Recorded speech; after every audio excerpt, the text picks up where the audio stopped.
Hey guys, it's Annalise here. I'm back to talk a little bit about our anxiety series that we have going on. Today we're going to be talking about attachment.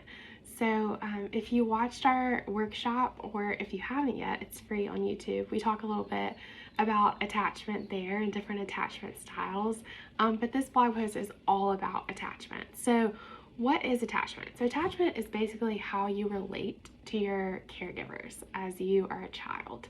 And this is not like a static, rigid category that comes up. It is fluid, and so you may have aspects of your attachment that feel really healthy, really secure, but you also may have aspects of your attachment that don't feel that way. And so you may find yourself in one of these other categories, or with one caregiver, you may have had it one style, and with another, it might be different.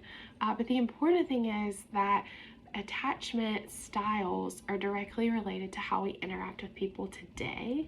And so if you are struggling a lot with anxiety, it could be something that's coming back from your attachment style and coming back from that original relationship that you had with your caregiver. But the good news is there's some hope there in that learning and talking about these styles. We can learn how to kind of move through that and have something called earned secure attachment. And that basically means that there's an opportunity for you to have a secure attachment even if you weren't given that as a kiddo. So we'll kind of go through and talk a little bit about the attachment styles, but please make sure to check out our blog post for more information. So secure attachment is something that you kind of think about where you feel comfortable in a relationship, you feel confident. Anxiety is usually not managing your life when it comes up. It's kind of easier for it to go away and kind of go by the wayside. So that's secure attachment. And there are a million things I could say about that, but that's all you need to know right now. Anxious-preoccupied attachment is people who are usually plagued by worries about their relationships. They don't know if they can be secure in their relationship.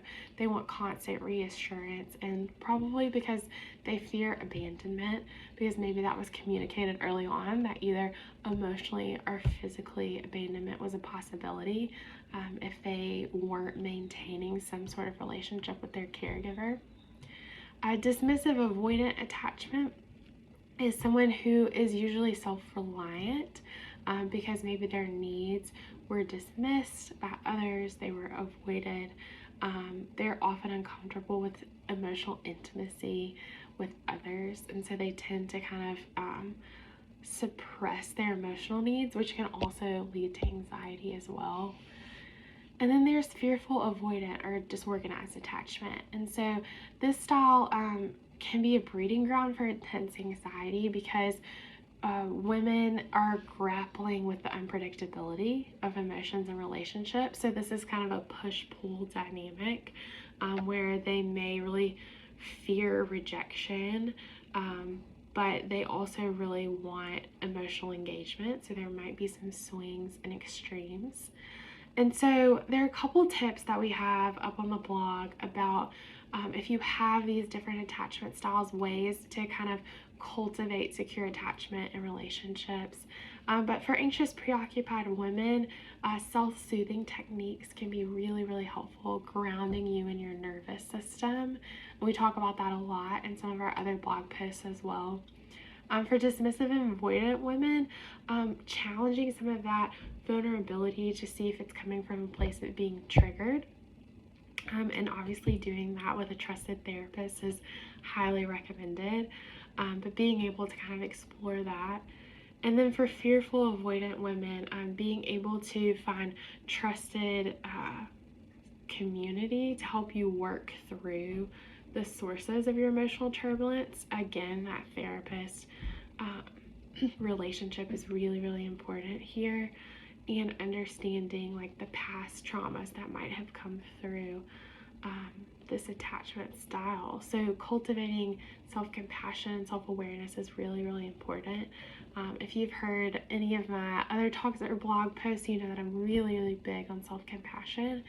And for all of these attachment styles, I want you to know that it's a way to help understand your story and to provide compassion for what you didn't have met.